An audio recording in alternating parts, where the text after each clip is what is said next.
Anchor Sravanthi Chokkarapu ప్రస్తుతం గాల్లో తేలిపోతోంది.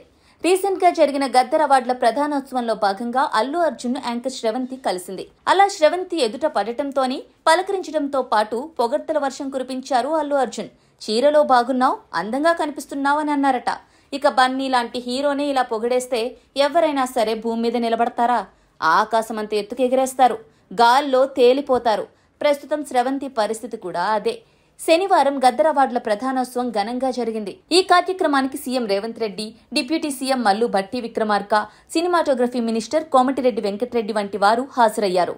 టాలీవుడ్ ను అంతర్జాతీయ స్థాయిలో నిలబెట్టాలని, అందుకు తమ ప్రభుత్వం పూర్తిగా సహకరిస్తుందని సీఎం రేవంత్ రెడ్డి ఇచ్చిన స్పీచ్ కు సినీ ప్రముఖులంతా ఫిదా అయిపోయారు. ఇక సంధ్యా థియేటర్ ఘటన తర్వాత అల్లు అర్జున్, రేవంత్ రెడ్డి ఒకే స్టేజ్ మీద కనిపించడంతో ఈవెంట్ మీద అందరి దృష్టి పడింది. ఉత్తమ నటుడిగా అవార్డు అందుకున్న తర్వాత బన్నీ చాలా ఎమోషనల్ అయ్యారు. ఈ అవార్డు తన ఆర్మీకే సొంతమని నెట్టింట్లో ట్వీట్ చేశారు. మళ్లీ ఆర్మీ అంటూ అల్లు అర్జున్ వాడటంపై సోషల్ మీడియాలో కొందరు అభ్యంతరం వ్యక్తం చేస్తున్నారు. అయితే ఈ ఈవెంట్లో అల్లు అర్జున్ యాంకర్ శ్రవంతి ఎదుట పడ్డారు.